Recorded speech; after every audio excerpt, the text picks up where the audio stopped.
दोस्तों, एक बेटी को पढ़ा लिखा कर पिता एमबीबीएस यानी कि डॉक्टर बनाता है। बेटी डॉक्टर बन जाती है और बेटी की शादी की रस्में शुरू हो गई होती हैं। उसी समय उसका पिता जाता है और उस बेटी के सीने पर ताबड़तोड़ 2 गोलियां मारता है और वो बेटी ज़मीन पर गिर जाती है। और जैसे ही उसका पति देखता है, दौड़ करके आता है उठाने के लिए, और जैसे ही उठाता है वैसे ही पिता फिर से अपने दामाद को एक गोली मारता है।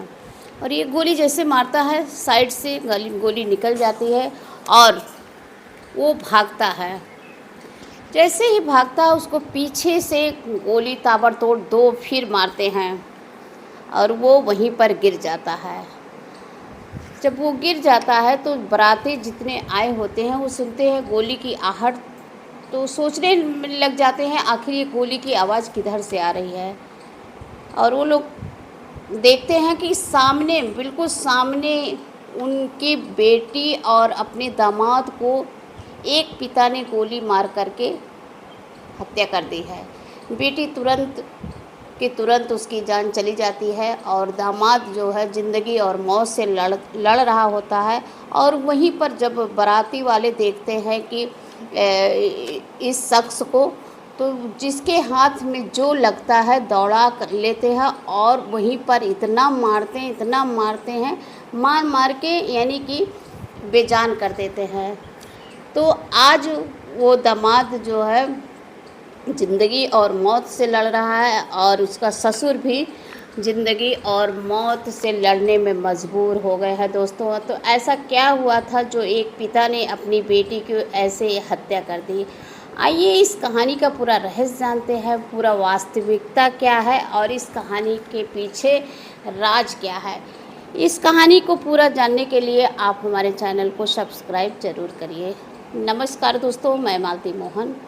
दोस्तों, एक पिता अपनी बेटी को पढ़ा लिखा करके एमबीबीएस यानी डॉक्टर बनाता है। उसका एक सपना होता है और वो पिता बीएसएफ का जवान होता है और अपनी पूरी ज़िंदगी की जो कमाई होती है अपने बेटी और बेटा की पढ़ाई में लगा देता है। बेटी डॉक्टर बन जाती है और बेटा भी ऐसा ज़्यादा नहीं पढ़ता, लेकिन बेटी को पढ़ा करके डॉक्टर बना देता है पिता।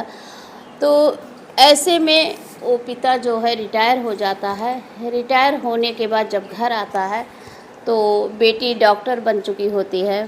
तो पिता सोचता है कि क्यों ना बेटी की शादी देखी जाए। 1-2 महीना बीत चुका था घर पर आए हुए और शादी के लिए अपना तलाश रहे होते हैं, देख रहे होते हैं अच्छा अपने कैटेगरी का लड़का। जैसे लड़की हमारी डॉक्टर है वैसे लड़का भी डॉक्टर होना चाहिए। हर इंसान अपने बच्चों को अच्छी शिक्षा दीक्षा देता है और अच्छे मार्ग पर ले जाता है।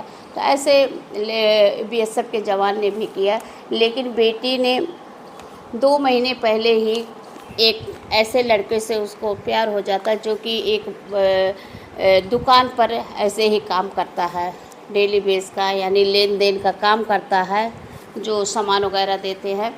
लेकिन राहुल नाम होता है उसका और वो लड़की जिसका नाम होता है पल्लवी के मन में ऐसा क्या आया जो उसको देख करके उसके मन में उससे चाह हो गई और कुछ दिन बाद दोनों में आपस में अच्छी बातचीत होने लगी। यानी कि वो डॉक्टर थी और वो एक मज़दूरी ही काम करिए, डेली बेस का काम कर रहा होता है। और पिता जब सुनता है और पिता को अपने बताती है और लड़की कि राहुल एक अच्छा लड़का है, और पिता कहता है कि देखो बेटा, जितना तुम्हारी एक दिन का इनकम है उतना वो एक महीने में कमाता है, 10 से 12 हज़ार रुपये कमाता है, तुम्हारे लेवल का नहीं है। लेकिन वो बेटी जो है पिता की बात ना मानते हुए और अपने आप में मतलब पिता से दूरी बना ली, काफ़ी झिझकी हुई, लड़ाई झगड़ा हुआ और बेटी अपना रास्ता अलग कर लेती है। और कहीं न कहीं कहा जाता है एक बच्चों के लिए एक पेरेंट्स की जो मायने होता है उस तहत पे बेटी ने अपना चली जाती है राहुल के घर रहने के लिए। और एक पिता जो है काफ़ी गंभीरता से बात लेता है, क्योंकि वो सारी उम्र इन्हीं बच्चों के पढ़ाई लिखाई में अपना ज़िंदगी व्यतीत करता है। जब वो उसकी घूमने टहलने की उम्र होती है, इधर उधर जाने की, तब अपने सारे पैसे अपने बच्चों में लगा देता है उसके भविष्य के लिए। वही बच्चा आज ऐसे निकल जाए तो बताइए कैसे लगेगा। तो वो लड़की वहाँ पर चली जाती है और उसी के भाई की शादी थी। उसी शादी में ये दोनों लोग अपना भी शादी करने की इच्छा जाहिर किए। जिस दिन उसकी बारात थी उसके भाई की, यानी कि राहुल के भाई की, उसी दिन ये लोग अपनी हल्दी का रस्म करते हैं। तो किसी के माध्यम से पिता को पता चलता है, तो वो पिता जो है अपने बेटे से कहता है कि बेटा चलो तुम्हारी बहन से बदला लेना है।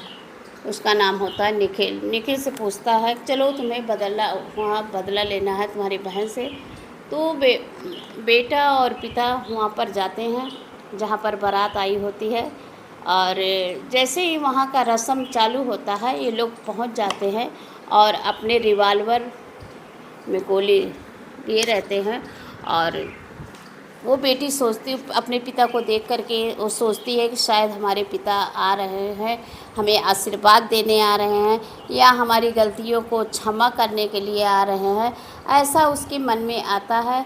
और वो बेटी आगे बढ़ती है अपने पिता से मिलने के लिए। वैसे ही पिता जो है ताबड़तोड़ गोलियां मार देता है उसके सीने पर, और बेटी तुरंत के तुरंत वहाँ पर गिर जाती है।